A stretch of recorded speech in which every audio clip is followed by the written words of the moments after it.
जय श्री कृष्ण। ओम सर्वभूतस्थितं यो मां भजत्येकत्वमास्थितः सर्वथा वर्तमानोऽपि स योगी मयि वर्तते।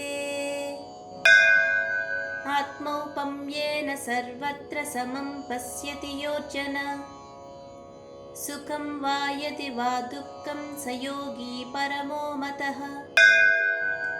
अर्जुन उवाच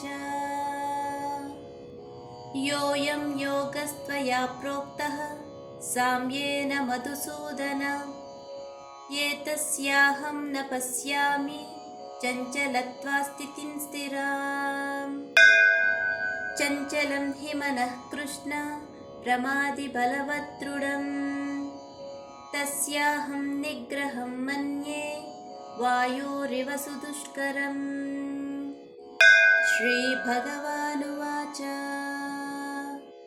असंशयं महाबाहो मनो दुर्निग्रहं चलम् अभ्यासेन तु कौन्तेय वैराग्येण च गृह्यते।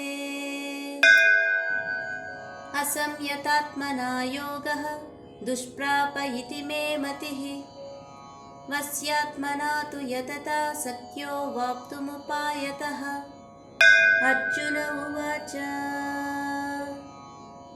अयति श्रद्धयोपेतः योगाच्चलितमानसः अप्राप्य योगसंसिद्धिं कां गतिं कृष्ण गच्छति। कच्चिन्नो भयविभ्रष्टः छिन्नाभ्रमिव नश्यति अप्रतिष्ठो महाबाहो विमूढो ब्रह्मणः पथि।